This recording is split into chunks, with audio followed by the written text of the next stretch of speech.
What is happening, everybody? And today we are on the final day of reveals, and we have Azir. He looks super fun. Can't wait to talk about him in this video. But first, just want to say, guys, we're doing a giveaway right here on Twitter. The link is in the description of this video below. We're giving away $10 through PayPal, so you can buy the new Battle Pass coming out, the new Event Pass in Runeterra. We're also doing a $6 one, so you can buy the new Guardian. That one's exclusively in our Discord, which is free to join. So if you guys are interested in those for a $10 or $6 giveaway, check out those two links in the description of this video. But today's video is all about our boy Azir here. So here we go. We got the Emperor himself. There's a lot to unpack, so we'll dive right in. This is the final champion coming out in this set, so this will be the last spoiler review video for at least a month and a half about that until we start getting the second expansion for this set and another Shurima champion. Azir is a 3-drop 1/5. He is considered an Ascendant with Nasus and Renekton as well. He is a Shuriman 3-drop. He has when allies attack, summon an attacking Sand Soldier. So we've seen the Sand Soldiers before. They're 1-cost, 1/1 units that are ephemeral, and when they have a Nexus Strike, deal 1 to the enemy Nexus. So they can potentially deal 2 damage if they hit the Nexus. But there's a lot of cards that support Sand Soldiers, and we'll get to some of those in this package as well. The level up condition here is one of the easiest in the game, probably. He levels when you've summoned 10 units.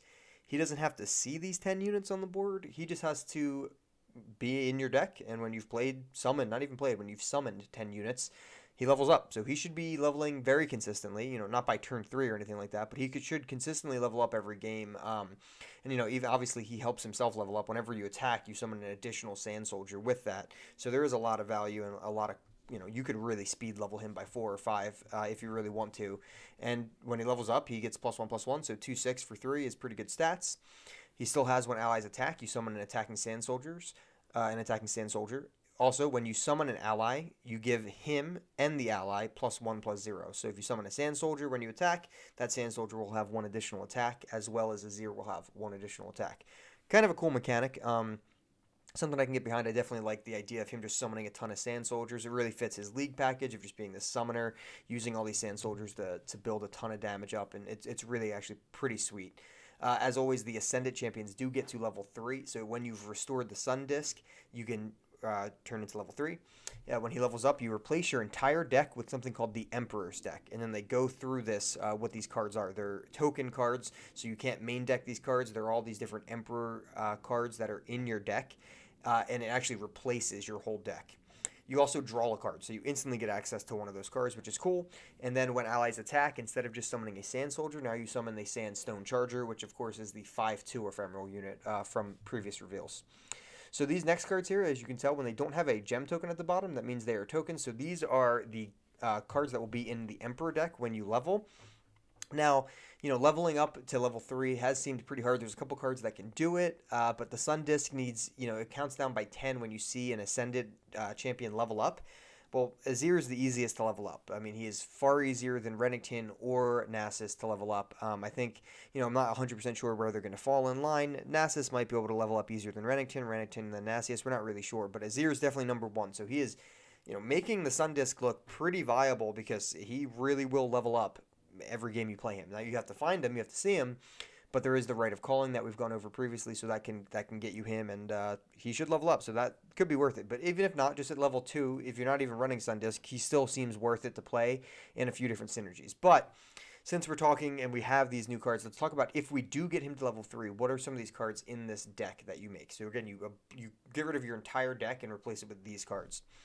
They're all absurdly powerful because this is a stage 3 thing. So we have the Emperor's Guard. It's a 2-drop fearsome 5/4. When I'm summoned, draw a card. So obviously extremely above curve, right? A 5/4 for 2 with fearsome and draw a card. That's a pretty absurd card. We have Crumbling Sands here. It's just a fast speed obliterate an enemy follower and draw 1 card. Again, pretty insane, like a Vengeance, but just for followers, but it has the obliterate tag and it draws a card itself. So a lot of these cards have this draw mechanic that you keep continuously getting more of the Emperor deck, which is nuts. Sandstorm, 9-cost slow spell, obliterate 3 enemy units or landmarks. So this is kind of reminiscent of the Celestial package, right? This is a massive obliteration spell that just smashes 3 things that you want, which is pretty absurd. Obviously, slow speed, but still, late in the game when you're stalling out, that's pretty obnoxious. Another landmark, it's a 5-cost landmark. Enemies are vulnerable, just all the time. Enemies always have vulnerable, which is pretty insane. And at the round start, you rally. So you rally every single turn. Enemies always have vulnerable, costs 5. Pot of Greed, I mean, Emperor's Prosperity is a 2-cost burst spell. It just says draw 2 cards. Pretty good. I mean, just 2 mana, draw 2 is absurd, and burst speed, it's great. Get you through your Emperor deck, you find all the cool things. One of the coolest arts I've ever seen, the Eternal Gladiator, is a 7-drop 10/7. Really weird stat line, but I love it. He has Barrier as well. When I'm summoned, draw a card. So again, he refreshes himself. At the round end, the strongest enemy and this strike each other. So it's going to happen every turn, but the turn you play it, you'll still have Barrier for a round end, so you'll get a free kill, ideally if their thing has less than 10 health on their strongest enemy. He's pretty dang good for 7. Shimmering Mirage has his art on it again. This is a 3-cost burst spell, and it summons an exact copy of an ally. It is ephemeral, and you draw a card. So you summon a second Eternal Gladiator for the turn. You summon a second Azir for the turn. Second level 2 or level 3 Azir. I mean, at level 3 at that point. So yeah, that card's pretty obnoxious. You can do a lot of crazy things with that. And 2 more cards here in this. You have Ascended's Call. That is a 10-cost slow spell. It's absolutely bonkers. It rallies for itself. And then you summon a Renekton and Nasus, and you immediately level them to level 3. So even if you are not playing Renekton or Nasus, this doesn't say draw them from your deck, summon them from your deck. This just says summon them. So you will immediately summon a Renekton and Nasus and level them up to level 3. This is War Mother's Call on steroids. Obviously, you have to level up Azir to level 3 to do this, and then you have to draw this card and afford the mana. But as far as game-ending effects go, this is one of the strongest. This is definitely, you're going to most likely win that turn when you play this. This card is absolutely bonkers, and it rallies. Last card here is Golden Herald, which is really solid for 5. It has play and round start. You summon 2 Sand Soldiers, and you grant them +2/+2. So every turn you get Sand Soldiers that are minimally, if you haven't given them any permanent buffs anywhere else, they're minimally 3/3s, which is pretty good. Pretty dang good, and you get it when you play. It's a 5-drop 6/6. So down here we have a Rise and a Azir's Arise. So his champion spell, which we haven't gone over, is summon a Sand Soldier, and then you create a fleeting Arise in hand. So that's kind of cool. It does cost 3 mana, so it's a bit pricey, but end of the game, or when you have more than just, when you have 6 mana, 9 mana, you can burst this out 3 times at burst speed and summon 3 Sand Soldiers. So, open attacking with the Mist Calling, right? Wraith Calling, when you just summon a Wraith out of nowhere and attack. You can do that with Sand Soldiers as well. This adds additional attacks. It also adds additional blockers if you're in a rough situation. But if you're buffing up these Sand Soldiers, you can just burst speed out a bunch of extra attacking units, which is pretty nuts. And that's his champion spell as well. 2 more cards here, and they're both pretty hilarious. One is just downright really good. Rite of Negation, 4-speed fast spell. Kill an ally or destroy one of your mana gems. So again, we see that mechanic coming back for destroying one of your own mana gems. And when you do that, you stop all enemy fast spells, slow spells, and skills. So if you get into a crazy stack battle, you just do this at the very end of that stack, and you wipe the entire stack. Pretty absurd. Yeah, that card's amazing. I mean, this is like a deny to a degree. You have to sacrifice one of your own units. Ideally, obviously, you're doing that to a Sand Soldier or something along those lines.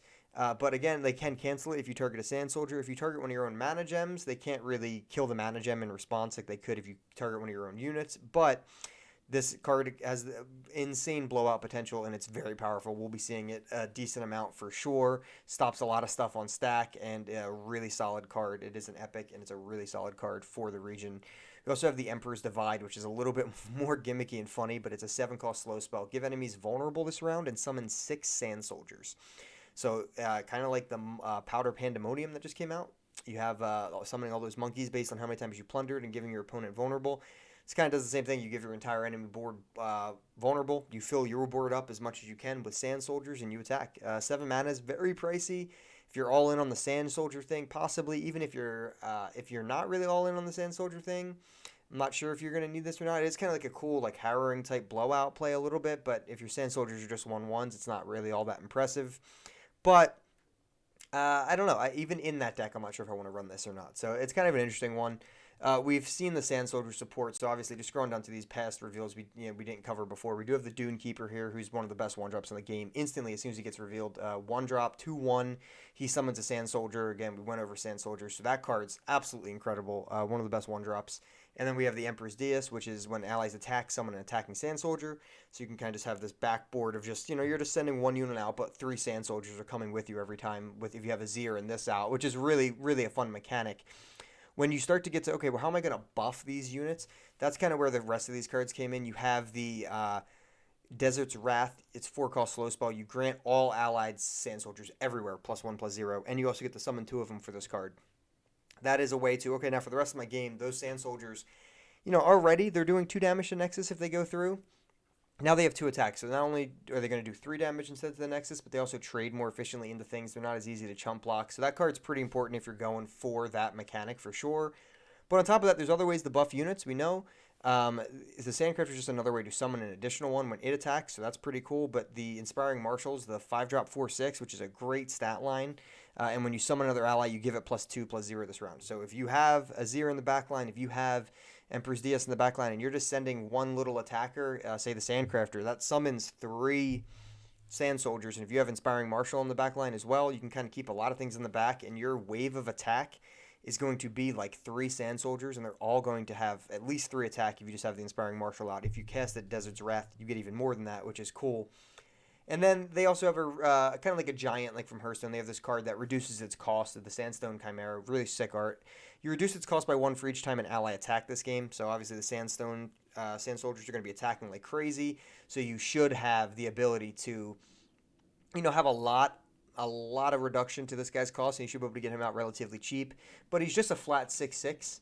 If that comes out pretty early, you may be able to use a little bit of pressure with that, but he doesn't have any keywords to help you finish the game, so I'm not really sure how good this guy is.